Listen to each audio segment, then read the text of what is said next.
Hello friends, welcome to our YouTube channel BEd Madras. तो इस वीडियो में डिस्कस करेंगे how to write answer in BEd exam. BEd परीक्षा में अपने उत्तर को कैसे लिखना है।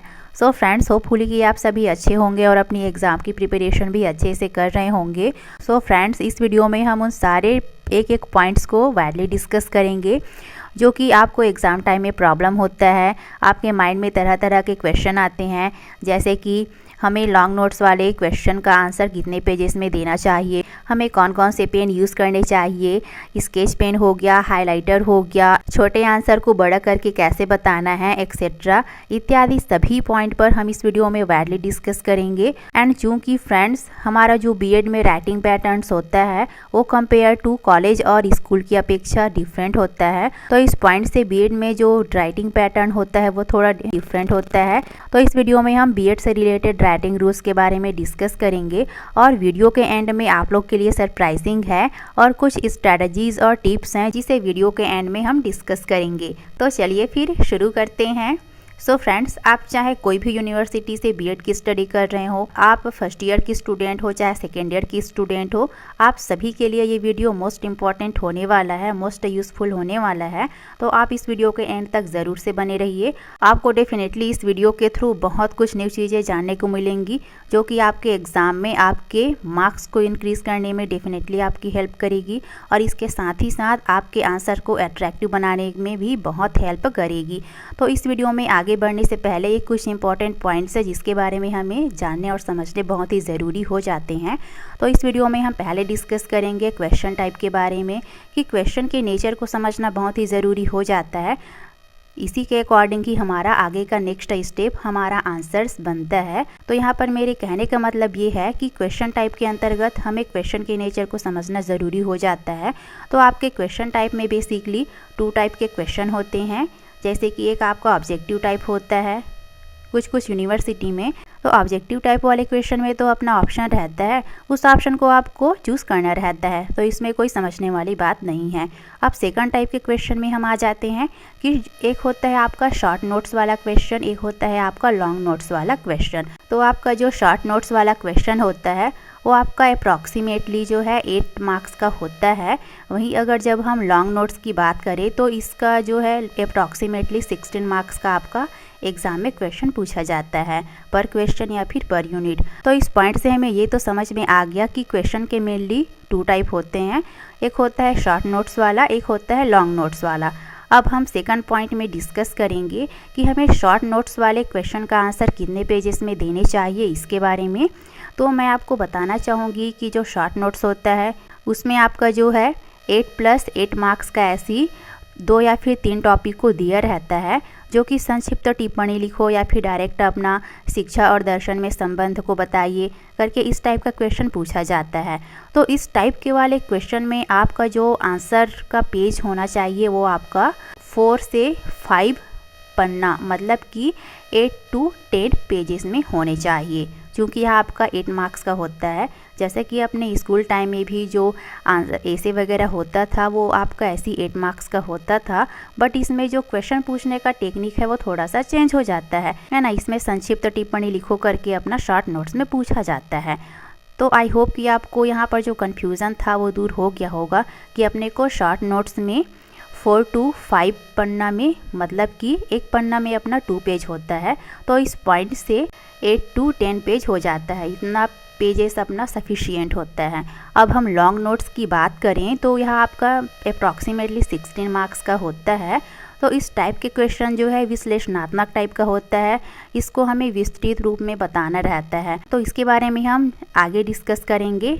बट हमें यहाँ पर इतना जान लेना ज़रूरी हो जाता है कि लॉन्ग नोट्स वाले क्वेश्चन आंसर में जो कि 16 मार्क्स का होता है, ऐसे क्वेश्चन का आंसर आपको 10 to 12 पेजेस में या फिर इसे आप 12 to 14 पेजेस में बता सकते हैं।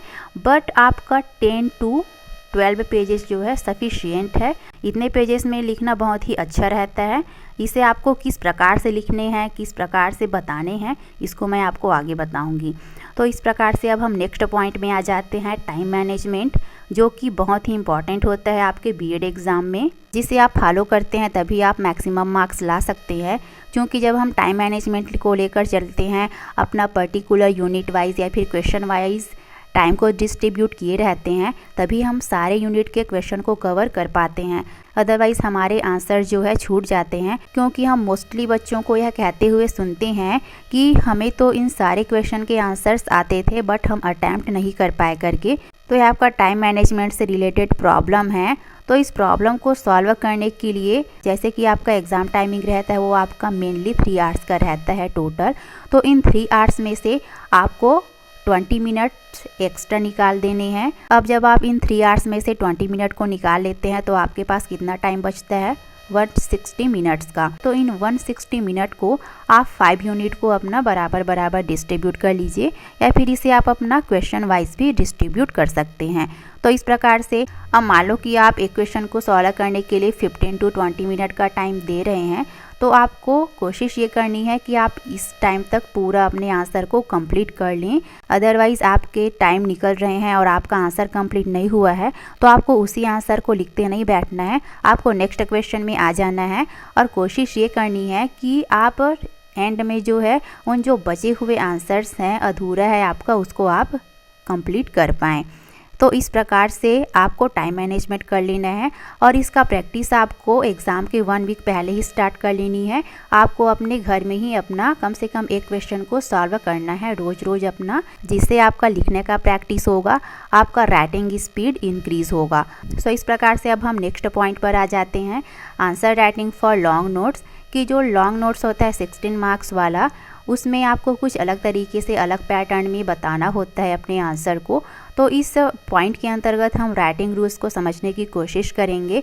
तो मान लो कि आपके सामने लॉन्ग नोट्स में यह क्वेश्चन आ जाता है कि explaining the meaning of education in detail, explain it's objectives. शिक्षा के अर्थ को सविस्तार समझाते हुए उसके उद्देश्यों को स्पष्ट कीजिए।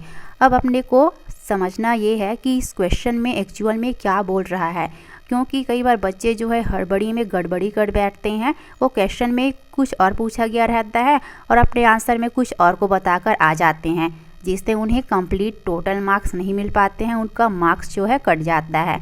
तो यहाँ पर अपने को क्वेश्चन में क्या पूछा गया है कि इस पे शिक्षा का जो अर्थ है उसको सविस्तार। तो इससे हमें क्या समझ में आ रहा है कि एजुकेशन के कितने टाइप्स होते हैं, 5 टाइप्स हैं। शिक्षा के अर्थ के 5 प्रकार हैं ना, तो उसको आपको पूरा कंप्लीट बताना पड़ेगा उसके 5 प्रकार को। जैसे कि उसका लिटरल मीनिंग हो गया, ब्रॉड मीनिंग हो गया, मतलब कि उसका शाब्दिक अर्थ, संकुचित अर्थ, व्यापक अर्थ, विश्लेषणात्मक अर्थ, वास्तविक अर्थ। इन सारे एक एक पॉइंट को आपको अच्छे से बताने हैं। एंड आपका सेकंड पॉइंट क्या पूछ रहा है, उसके उद्देश्यों को स्पष्ट कीजिए। तो इस वाले पॉइंट के अंतर्गत आप जो है 15 to 16 पॉइंट के अंतर्गत अपना शिक्षा के उद्देश्य को बता सकते हैं। जैसे कि शिक्षा का उद्देश्य बालक का शारीरिक विकास करना, सेकंड पॉइंट हो गया मानसिक विकास, थर्ड पॉइंट हो गया चरित्र का विकास, फोर्थ पॉइंट हो गया अंतर्राष्ट्रीय गुणों का विकास। तो इस उद्देश्य वाले पॉइंट को मैं आपको आगे और अच्छे से एक्सप्लेन करके बताऊंगी। तो हमें ये तो समझ में आ गया कि क्वेश्चन में क्या पूछा गया है। अब इसके अकॉर्डिंग अपने को कुछ अलग तरीके से आंसर्स को बताना होता है, पूरा सिस्टमेटिकली जो है सिक्वेंशियली अपने को बताना होता है, जिससे कि सामने वाला आपके आंसर्स को आसानी से समझ सके और उन्हें ये पता हो कि हाँ चलो बच्चे ने यहाँ पर सामने में ही इतना अच्छे से एक्सप्लेन किया हुआ है, डिस्क्राइब किया हुआ है, तो बच्चे को इस क्वेश्चन के बारे में पूरा नॉलेज है करके सामने वाले ये समझते हैं। मतलब कि अच्छा इंप्रेशन पड़ता है और आपके मार्क्स इंक्रीज़ होने के चांसेस भी रहते हैं। तो इस प्रकार से आपको पहले बताने होते हैं, इसका सिनॉप्सिस बनाना रहता है, रूपरेखा तैयार करना रहता है, जिसमें से आपको फर्स्ट पॉइंट में बताना रहता है इसका इंट्रोडक्शन, प्रस्तावना या फिर भूमिका, आप जो भी कहें। फिर सेकंड पॉइंट में बताना होता है उस टॉपिक के मीनिंग के बारे में। फिर थर्ड पॉइंट में बताना होता है उस टॉपिक के डेफिनेशन के बारे में। एंड फोर्थ पॉइंट रहता है कि उस क्वेश्चन में जिस भी पॉइंट को पूछा गया है उसके बारे में। एंड आप एक आध पॉइंट को अपने अकॉर्डिंग इंक्लूड कर सकते हैं, जैसे कि इसके टाइप्स हो गया, नेचर हो गया। फिर आप जो और पूछा गया है उस वाले पॉइंट को आप इंक्लूड करके बता सकते हैं, जैसे कि इस क्वेश्चन में क्या पूछा गया है, सेकंड पॉइंट इसके उद्देश्य के बारे में, तो आप यहाँ पर बता सकते हैं। एंड फ्रेंड्स, एक बात मैं आपको और बताना चाहूँगी कि आप यहाँ पर ही इसके टाइप्स को ऐसा अपना बता सकते हैं कि शिक्षा के अर्थ में इसके 5 टाइप होते हैं। फर्स्ट टाइप आपका शाब्दिक हो गया, सेकंड आपका संकुचित, थर्ड आपका व्यापक। इस तरीके से आप इनके 5 टाइप्स को यहीं पर ऐसा अपना बता सकते हैं। फिर आप इस वाले पॉइंट से इसके डेफिनेशन को ऐसा आप बता सकते हैं। तो यह आपके ऊपर डिपेंड करता है। तो इस प्रकार से आप जो है इतने सारे पॉइंट को ऐसा बताएंगे अपने क्वेश्चन के अकॉर्डिंग, लेकिन आपका 6 से 8 पॉइंट जो है कॉमन रहता है सभी टॉपिक में, जिसमें से आपका इंट्रोडक्शन पहले बताना होता है, फिर उस टॉपिक का मीनिंग, फिर उसके बाद डेफिनेशन, फिर उसके बाद यहाँ पर हम एंड के पॉइंट में जाएं तो इसमें आपको कंक्लूज़न बताना होता है उस टॉपिक के बारे में, निष्कर्ष क्या निकला उसके बारे में, एंड लास्ट में आपको रेफरेंस देना होता है, संदर्भ सूची, मतलब कि उस टॉपिक को आपने किन किन स्रोत से स्टडी करा है उसके बारे में आपको कम से कम 2 बुक को बताने होते हैं और उसके ऑथर नेम को भी आपको पता होने चाहिए। तो इस तरीके से आपको पूरा ऐसा डिस्क्राइब करके बताना होता है सिक्वेंशियली सिस्टमेटिक फॉर्म में। तो इस प्रकार से आई होप कि आपको यहाँ तक से अच्छे से समझ में आ गए होंगे। अब हम इन सभी पॉइंट को एक एक करके समझने की कोशिश करेंगे। तो आपका इंट्रोडक्शन, जैसे कि आपको सेकंड पेज में इंट्रोडक्शन बताते हैं, तो आपका 5 to 6 लाइन जो है सफिशिएंट है। आपको इसके इंट्रोडक्शन बताना है करके भी पूरा एक पेज नहीं भरना है, बल्कि इसका भी एक लिमिटेशन होता है लिखने का। तो 5 to 6 लाइन या फिर 6 to 8 लाइन अपना सफिशिएंट होता है। तो इस प्रकार से आप सेकंड पॉइंट में आ जाते हैं, इसका मीनिंग हो गया। तो मीनिंग में आपको कोशिश ये करनी है कि आपको उस टॉपिक में जो मीनिंग रहता है उसमें आपको जनरली लिटरल फॉर्म को बताना रहता है, मतलब कि शाब्दिक अर्थ को। तो शाब्दिक अर्थ इन द सेंस कि जैसे कि आपका एजुकेशन हो गया, तो एजुकेशन का शाब्दिक अर्थ में आप क्या बताएंगे कि एजुकेशन शब्द की व्युत्पत्ति अंग्रेजी के एजुकेशन शब्द से हुई है। तो इसमें आपको शब्द को लेकर चलना है, उसको बस आपको ध्यान में रखना है, फिर बाकी आपको अपने माइंड से अपना डील करना रहता है। जैसे कि हम कोई दूसरा टॉपिक ले लेते हैं, फिलॉसफी, है ना। तो आप जो है दर्शन को ऐसा बता सकते हैं कि दर्शन शब्द की व्युत्पत्ति अंग्रेजी के फिलॉसफी शब्द से हुई है और यह फिलॉसफी शब्द लैटिन भाषा के फिलॉस और सोफिया से मिलकर बना है करके। तो इस तरीके से क्या है, आपको शब्द बस को ध्यान में रखना है और उसमें क्या बोला गया इसको आपको समझने की कोशिश करनी है। तो इस तरीके से अगर आपको लगता है कि हाँ हम इसके मीनिंग को टेबल के फॉर्म में बता सकते हैं या फिर कुछ अपना क्रिएटिविटी आप जैसा भी उसको बताना चाहते हैं, उस मेन पॉइंट को हाईलाइट किस प्रकार से किया जा सकता है कि सामने वाला उसको आसानी से समझ सके, तो यहाँ पर आपको अपना माइंड लगाना होता है, अपना क्रिएटिविटी दिखाना होता है। तो जैसा कि आप यहाँ पर एक टेबल के फॉर्म में देख सकते हैं कि मैंने यहाँ पर एजुकेशन के जो लिटरल फॉर्म है इसके शाब्दिक अर्थों को टेबल के फॉर्म में बताया हुआ है। यहाँ पर आप एक डायग्राम और देख सकते हैं कि इसमें मैंने शिक्षण विधि का जो मीनिंग दिया है उसको मैंने यहाँ पर अपना जो मेन पॉइंट है उसको यहाँ पर बताया है एंड उसको मैंने यहाँ पर ऐसा बॉक्स में बंद कर दिया है। इससे क्या होता है कि अपना जो मेन वर्ड होता है, मेन पॉइंट होता है, वो आपका हाईलाइट हो जाता है।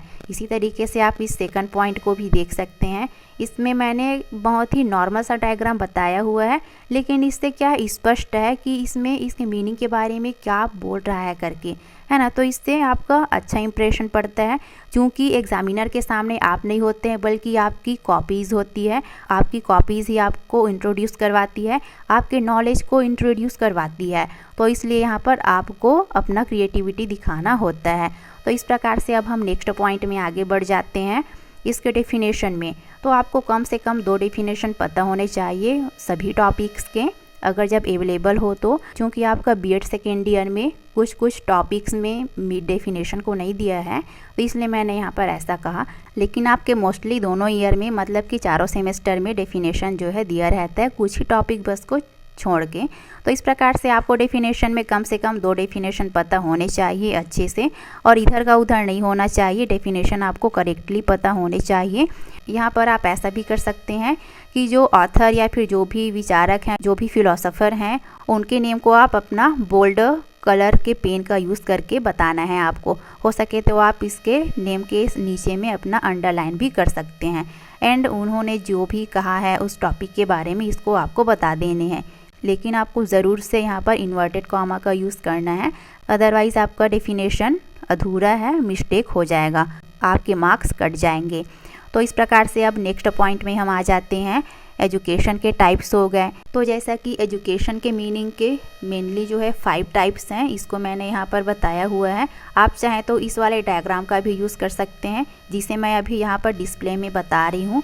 आप इसको ऐसा भी बता सकते हैं, ये हो गया आपका एक एरो, फिर उसको आप ऐसा लाइन डायग्राम के थ्रू अपना डिस्क्राइब कर सकते हैं। यहाँ पर इसके टाइप्स को आप ऐसा सीक्वेंशियली बता सकते हैं। तो इस प्रकार से अब हम नेक्स्ट पॉइंट में आ जाते हैं। क्योंकि हमें क्वेश्चन में क्या पूछा गया है, शिक्षा के उद्देश्य के बारे में सेकंड पॉइंट में, है ना। तो इसमें आपका एजुकेशन के जो एम है उसको 3 कैटेगरीज में डिवाइड किया गया है, जिसमें से एक अपना सामान्य उद्देश्य होता है, एक अपना व्यक्तिगत उद्देश्य होता है और एक होता है आपका सामाजिक उद्देश्य। बट आपको यहाँ पर इनके तीनों उद्देश्य को ऐसा पर्टिकुलर नहीं बताना है। आप बताते हैं तो अच्छी बात है, अदरवाइज़ आप इसके जो है अपना 15 to 16 पॉइंट जैसा भी हो, आपको इसको इस वाले डायग्राम के थ्रू अपना बता देना है। जो कि ये डायग्राम भी बहुत ही अट्रैक्टिव है, बहुत ही सिंपल सा है। इससे आपके सभी जो पॉइंट है वो ईजिली समझ में आ जाते हैं। तो इस तरीके से आप उन पॉइंट्स को पूरा एक पेज इसमें डायग्राम के थ्रू बता दीजिए एंड सेकंड पेज से आप स्टार्ट करेंगे उसको डील करना। तो इस तरीके से आपके पूरे पॉइंट जो है कवर हो जाते हैं। अब आप नेक्स्ट पॉइंट में बताएंगे। क्योंकि फ्रेंड्स, मैंने जैसे कि स्टार्टिंग में कहा था कि जैसे कि जो छोटा आंसर होता है उसको कभी कभी लॉन्ग नोट्स में पूछ देता है। तो ऐसे सिचुएशन में आपको जो है उसके आंसर्स को बड़ा करके कैसे बताना है, यह जो है बहुत ही ज़्यादा प्रॉब्लमेटिक हो जाता है। तो इस पॉइंट ऑफ व्यू से मैंने इस वाले पॉइंट को यहाँ पर इंक्लूड करा है। तो इस सिचुएशन में आपको ऐसे टॉपिक के लिए उसके आप इवैल्यूएशन को बता सकते हैं, मतलब कि उनके गुण और दोष, जो भी लाभ या फिर हानि है, उसको आप इंक्लूड करके बता सकते हैं। इससे आपके पॉइंट भी बढ़ जाते हैं और आपके आंसर्स भी कंप्लीट हो जाते हैं। तो इस तरीके से यह छोटे आंसर को बड़ा करने के लिए बहुत ही ज़्यादा हेल्पफुल हो जाता है। सो आई होप कि ये ट्रिक आपके लिए बहुत ही ज़्यादा यूज़फुल रही होगी एंड बेनिफिट रहने वाली है। सो फ्रेंड्स, इस बात के लिए एक लाइक तो बनता है। सो इस प्रकार से अब हम नेक्स्ट पॉइंट में आ जाते हैं। सो फ्रेंड्स, इससे पहले मैं आपको एक पॉइंट और बताना चाहूँगी। मान लो कि एंटोनियो ग्राम्सी का जो एजुकेशन फिलॉसफी है वो आपका 15 to 20 पॉइंट में दिया गया है ना। तो ऐसे सिचुएशन में जैसे कि आप उस सभी पॉइंट को नहीं बताते हैं, यदि आपको सारे पॉइंट्स के बारे में पता नहीं है तो आप चाहें तो उसके 12 to 30 पॉइंट बस को अपना ऐसे ही बता दिए एंड उसके बाद लास्ट में आप इत्यादि करके आपको बताना है, नहीं तो फिर आपका आंसर अधूरा माना जाएगा। सो इस प्रकार से आपको इन छोटे छोटे चीज़ों को ध्यान में रखना है। आपको एक्सेट्रा हो गया इत्यादि का यूज़ करना है। तो अब हम नेक्स्ट पॉइंट में आ जाते हैं, इसके कंक्लूज़न, निष्कर्ष में। तो आपको एंड में उस टॉपिक का क्या निष्कर्ष निकला उसके बारे में आपको कम से कम 3 to 4 लाइन बताने होते हैं। इसे आप अपने वर्ड में जैसा भी वो बता सकते हैं। आपको एग्ज़ाम के लिए याद करके नहीं जाना है कि हाँ मेरे को इस टॉपिक के कंक्लूज़न में ये बताना है करके। आपको कोशिश ये करनी है कि आप उसको नॉर्मल से नॉर्मल अपने वर्ड में किस प्रकार से अच्छे बता सकते हैं। बस सिंपल सा आपको डिस्क्राइब कर देना है 3 to 4 लाइन। अब हम यहाँ पर आ जाते हैं नेक्स्ट पॉइंट में। आपको आंसर के एंड में रेफरेंस देना होता है, मतलब कि आपने उस टॉपिक को कौन कौन से बुक से स्टडी करा है इसके बारे में। तो इसमें कम से कम आपको 2 बुक का नेम पता होना चाहिए और उसके सामने आपको ऑथर का नेम बताना होता है। सो फ्रेंड्स, इस प्रकार से आप इन सभी पॉइंट को फॉलो करेंगे तभी आपका आंसर कंप्लीट माना जाएगा। मतलब कि आपको लॉन्ग नोट्स वाले आंसर में इंट्रोडक्शन से लेकर पूरा उसका कंक्लूज़न और रेफरेंस बताना होता है, तभी वो आंसर जो है कंप्लीट माना जाता है। अदरवाइज़ आपका बिना निष्कर्ष और बिना संदर्भ सूची के आपका आंसर अधूरा होता है, उसमें आपका नंबर कटने के बहुत ज़्यादा चांसेस रहते हैं। सो फ्रेंड्स, आई होप कि हमने यहाँ तक से जितने भी पॉइंट्स पर डिस्कस करे वो आपको अच्छे से समझ में आ गए होंगे। एंड फ्रेंड्स, आगे अब आप लोग के लिए एक सरप्राइज़ है, वो है आप लोग के लिए फिलॉसफी ऑफ एजुकेशन सब्जेक्ट का एक ई बुक तैयार करा है आप लोग के कहने पर। क्योंकि बहुत दिनों से क्वेरीज आ रहा था कि मैम हमें फिलॉसफी ऑफ एजुकेशन सब्जेक्ट का टॉपिक का कंप्लीट नोट्स प्रोवाइड करिए करके। तो इस पॉइंट ऑफ व्यू से मैंने आप लोग के लिए इस ई बुक को तैयार करा है। सो फ्रेंड्स, इस ई बुक को तैयार करने में बहुत टाइम लगा है, बहुत ज़्यादा मेहनत लगा है। मैंने आप लोग के लिए पूरा एक सीरीज़ तैयार करा है कि आपको अपने आंसर्स को किस प्रकार से बताने हैं, शॉर्ट नोट्स वाले आंसर को कैसे बताने हैं, लॉन्ग नोट्स वाले आंसर को कैसे बताना है, पूरा सिनॉप्सिस तैयार करके मैंने इस ई बुक में पूरा कंप्लीट नोट्स प्रोवाइड करा है।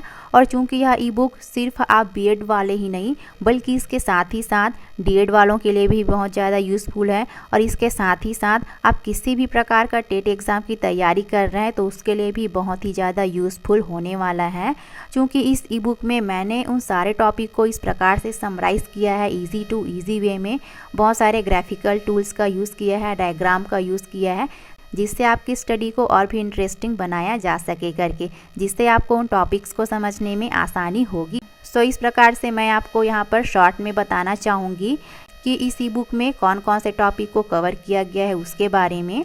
सो फ्रेंड्स, अगर आपको इस ई बुक के बारे में कंप्लीट इन्फॉर्मेशन चाहिए तो आई बटन में एक लिंक गिवन है, आप वहां से उसे डायरेक्ट जाकर देख सकते हैं इस वीडियो के बाद। तो यहाँ पर मैं आपको शॉर्ट में बताऊंगी कि फर्स्ट यूनिट के अंतर्गत शिक्षा का उद्देश्य है।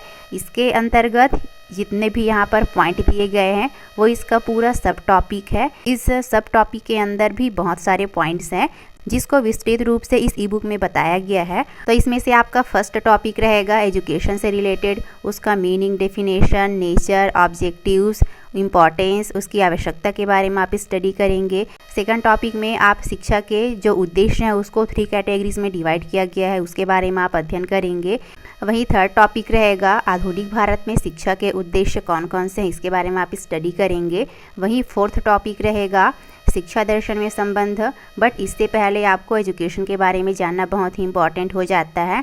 फिर उसके बाद दर्शन के बारे में आप स्टडी करते हैं एंड देन आप शिक्षा दर्शन को स्टडी करेंगे। तो इस तरीके से इस ई बुक में पूरा सिक्वेंशियली, पूरा लॉजिकल वे से बताया गया है जिससे कि आपको इन टॉपिक्स को समझने में आसानी होगी। तो इस प्रकार से थर्ड यूनिट में आप जितने भी इंडियन थिंकर्स हैं जैसे कि महात्मा गांधी जी हो गया, गीजू भाई हो गया, स्वामी विवेकानंद जी हो गए, श्री अरविंद घोष जी का इंक्लूसिव एजुकेशन, उनके जो भी बेसिक एलिमेंट हैं, विकास के पद, सर्वांग शिक्षा, योग दर्शन हो गया। सो इस तरीके से नेक्स्ट टॉपिक रहेगा जे कृष्णमूर्ति जी का बाल केंद्रित शिक्षा। इसी प्रकार से रविंद्रनाथ टैगोर जी का एजुकेशन फिलॉसफी हो गया। रविंद्रनाथ टैगोर जी ने विश्व भारती जैसे प्रसिद्ध विश्वविद्यालय की स्थापना करी है जो शिक्षा जगत को बहुत बड़ी उपलब्धि रही है, क्योंकि उनके इस विश्वविद्यालय में इंडियन कल्चर, भारतीय संस्कृति के साथ ही साथ पाश्चात्य संस्कृति को भी बहुत ही अच्छे तरीके से बताया है। मतलब कि इन दोनों का समन्वित रूप है इस विश्वविद्यालय में। तो इस प्रकार से बहुत सारे छोटे छोटे पॉइंट्स हैं जिसको इस ई बुक में बताया गया है पूरा टॉपिक वाइज। सो इस तरीके से नेक्स्ट यूनिट में आप अध्ययन करते हैं पश्चिमी विचारक, वेस्टर्न थिंकर्स। और चूंकि फ्रेंड्स यह ई बुक हिंदी वर्जन में है फिलहाल, तो अभी के लिए जल्द ही इसका इंग्लिश वर्जन भी आ जाएगा। तो इस प्रकार से फोर्थ यूनिट रहेगा। तो इस यूनिट के अंतर्गत आप जितने भी फेमस वेस्टर्न थिंकर्स और फिलोसोफर हैं उनके बारे में आप स्टडी करते हैं, जिसमें से फर्स्ट टॉपिक रहेगा आपका जीन जैक्स रूसो, उनका एजुकेशन फिलोसफी। उन्होंने बालकों के लिए अलग प्रकार की शिक्षा की बात कही है और इसके साथ ही साथ उन्होंने स्त्रियों के लिए भी अलग प्रकार की शिक्षा की बात कही है। उनका दर्शन सर्वाधिक प्रकृतिवादी था। तो इस तरीके से सेकंड टॉपिक रहेगा आपका जॉन डीवी का शिक्षा दर्शन की विशेषताएं, शिक्षा में योगदान। और इसके साथ ही साथ इन सभी टॉपिक को इन पॉइंट्स के अकॉर्डिंग अध्ययन करते हैं। तो इस प्रकार से इन सभी टॉपिक के अंतर्गत और भी बहुत सारे पॉइंट्स हैं जिसको इस ई बुक में पूरा वाइडली बताया गया है। सो इस प्रकार से नेक्स्ट टॉपिक रहेगा एंटोनियो ग्राम्सी जी का एजुकेशन फिलॉसफी हो गया, उनका प्रजातांत्रिक शिक्षा हो गया। नेक्स्ट टॉपिक रहेगा पाउलो फ्रायरे का शैक्षिक विचारधारा। डेमोक्रेटिक एजुकेशन शिक्षा जगत को बहुत बड़ी उपलब्धि रही है पाउलो फ्रायरे द्वारा, क्योंकि पाउलो फ्रायरे का शैक्षिक विचारधारा अन्य थिंकर्स से भिन्न है। उन्होंने अपने एजुकेशन फिलॉसफी में समस्या उठाऊ पद्धति हो गया, बैंकी मॉडल हो गया, इन सब के बारे में उन्होंने बहुत ही अच्छे तरीके से बताया है। तो इन सारे चीज़ के बारे में आप इसी बुक में स्टडी करते हैं। सो इस प्रकार से नेक्स्ट टॉपिक रहेगा आपका मारिया मॉन्टेसरी हो गया, इनका एजुकेशन फिलॉसफी हो गया।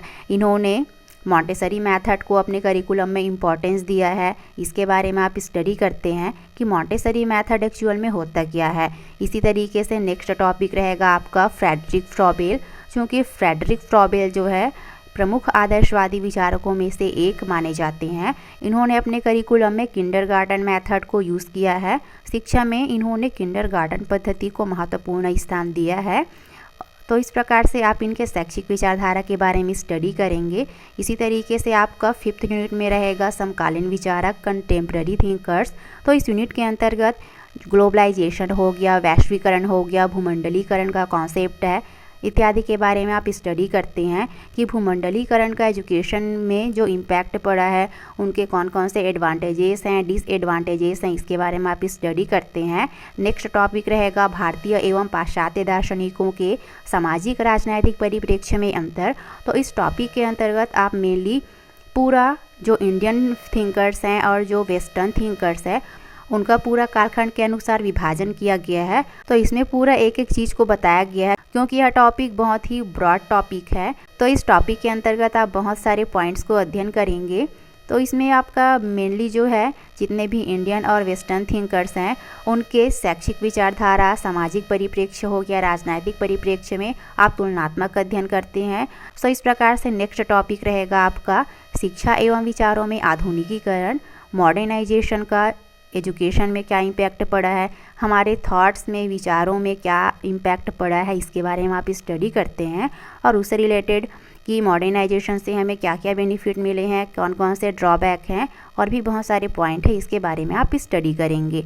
सो फ्रेंड्स, इतने सारे टॉपिक्स के अलावा भी और भी कुछ अतिरिक्त टॉपिक हैं जिसे अलग से बताया गया है, जो कि इस प्रकार है। तो फर्स्ट टॉपिक है आदर्शवाद और प्रकृतिवाद में डिफरेंस हो गया। इसमें पूरा मीनिंग डेफिनेशन से लेके पूरा ऑब्जेक्टिव्स हो गया, इनके क्वालिटीज़ हो गए, इनके दोष हो गए, मतलब कि इनके पूरा मूल्यांकन के बारे में बताया गया है, पूरा डिफ्रेंशिएट किया गया है। सो ठीक इसी प्रकार से नेक्स्ट टॉपिक है जॉन डीवी का यांत्रिकवाद और प्रयोगवाद, मतलब कि इंस्ट्रूमेंटलिज्म और एक्सपेरिमेंटलिज्म, इसी को फलवाद, साधनवाद एक्सेट्रा इत्यादि नामों से जाना जाता है।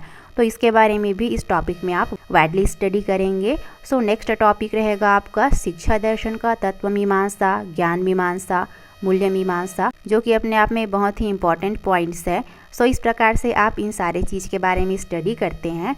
और इस ई बुक में सब स्ट्रैटेजीज़ फॉर बीएड एग्ज़ाम से रिलेटेड जितने भी ट्रिक्स और टिप्स हैं उसको शेयर किए गए हैं कि आपको बीएड में किस प्रकार से लिखने होते हैं अपने आंसर्स को, पूरा राइटिंग रूल्स के बारे में बताया गया है।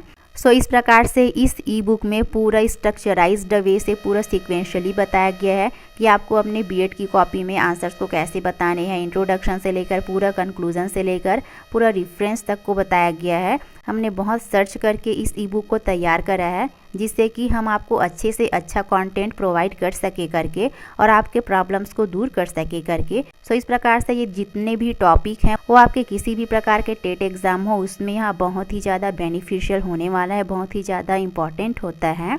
तो इस तरीके से आपके बीएड हो गए, डीएड हो गए और इसके साथ ही साथ ऑल टेट एग्ज़ाम के लिए भी बहुत ही ज़्यादा यूज़फुल हो जाता है।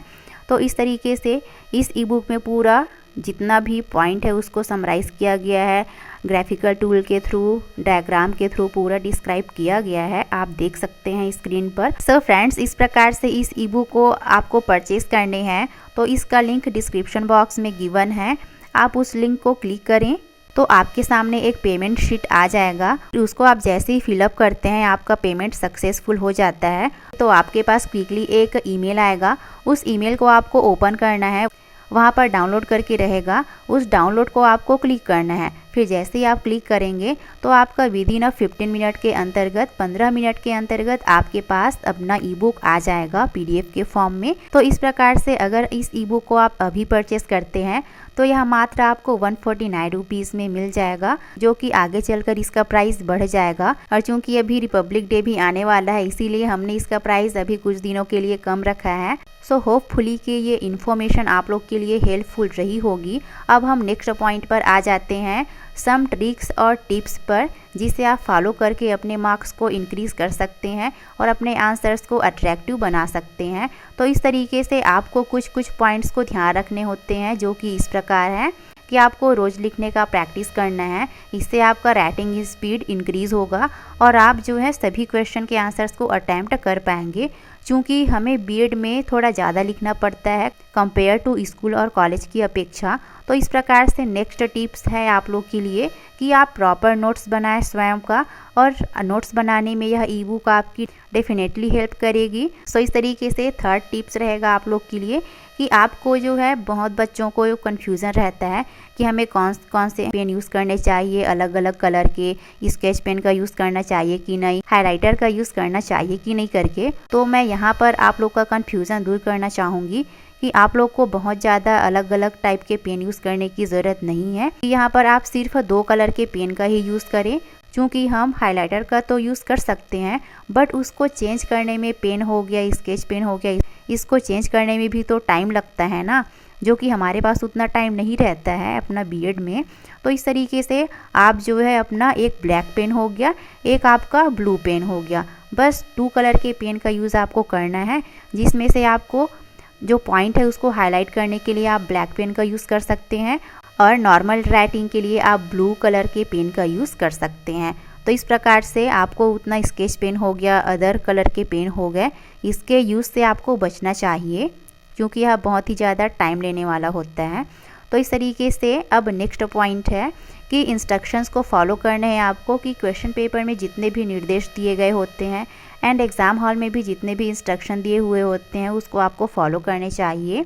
एंड नेक्स्ट टिप्स रहेगा आप लोग के लिए कि जो लॉन्ग नोट्स वाला क्वेश्चन होता है उसके आंसर में आपको ज़रूर से सिनॉप्सिस बनाकर लिखने चाहिए, पूरा उसका इंट्रोडक्शन से लेकर पूरा कंक्लूज़न तक आपको बताने चाहिए, उसका रेफरेंस देना चाहिए, तभी आपका आंसर कंप्लीट माना जाता है। तो इस तरीके से नेक्स्ट टिप्स है आप लोग के लिए कि क्वेश्चन को अच्छे से समझना है, क्योंकि बच्चे हड़बड़ी में गड़बड़ी कर बैठते हैं, क्वेश्चन में कुछ और पूछा गया रहता है और बच्चे जो है किसी दूसरे पॉइंट को अपना बताकर आ जाते हैं, इससे आपके मार्क्स जो है कट जाते हैं। तो इन सारी चीज़ों को आपको ध्यान में रखने हैं। सो होपफुली कि ये जितने भी ट्रिक्स और टिप्स हैं, जितने भी राइटिंग रूल्स हैं और इस ई बुक के बारे में आप लोग को अच्छे से समझ में आ गए होंगे।